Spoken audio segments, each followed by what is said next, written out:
What's up sa inyo mga kainchik? Ito na ang ating pagbabalik. Pasensya na kayo kung ngayon lang tayo nakapag-post kasi na full storage tayo.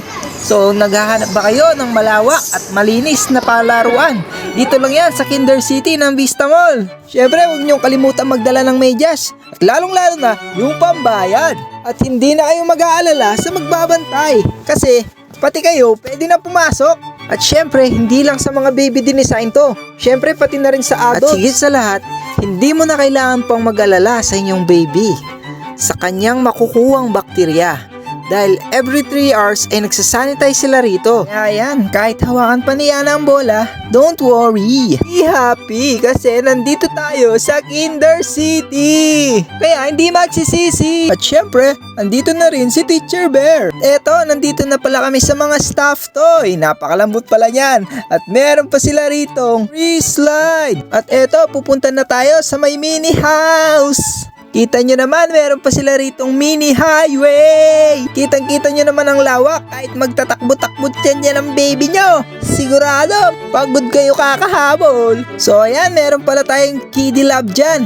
Meron din tayong mini dinner at meron din tayong mini supermarket. Syempre, meron din tayong mini room. Meron din tayong mini ice cream. At eto, nakita ko nga pala si Dino. Mukhang sasakay doon sa chopper. Syempre, bago ang lahat, pupunta muna kami dito sa supermarket. Syempre, ano bang makikita mo sa supermarket pagpasok mo? Eto, meron silang soda. Meron din silang mga fruits and vegetable. Kumpleto yan dito sa tindahan ng mini market. So, eto si Ana bumibili. Kaso wala yung tindera. Sabi ko sa kanya, wag na lang kasi wala siyang pera. At eto, hinahanap ko yung apple na green kaso wala akong makita. O eto, napadpad na nga pala kami dito sa pang wrestling at pang UFC.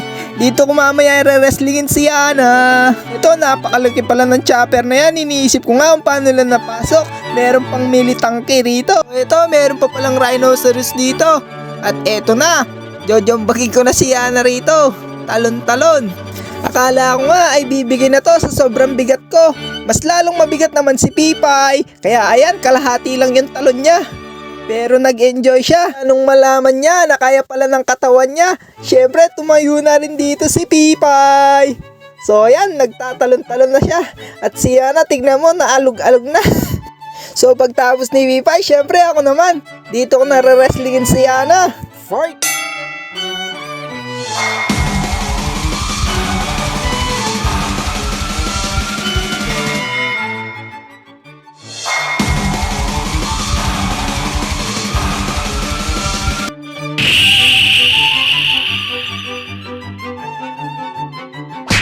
KO. At eto, dahil nakiyaw na nga si Ana, hindi na makatayo kung saan siya nakaupo ngayon.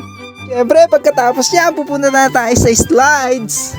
Dito pala, uminit yung puwit ko kasi wala yung sako nilang sa pen.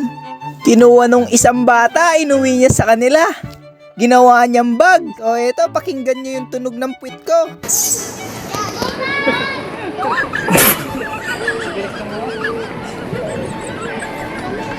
Nila, malaki daw yung ano mo pag umiit ka rito. Dito mo daw masusukat.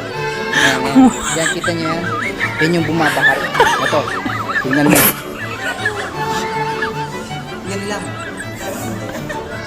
Tingnan mo. At syempre, pag gutom naman ng iyong baby, no problem tayo dyan. Dalhin nyo lang yan dito sa maraming stop toy. Pwede nyo siyang padidiin dyan. Bawal yan. Pero dahil malakas kami, pwede. So yun lamang mga kainchik. Kung natuwa kayo at nasihan, please like and share. Salamat!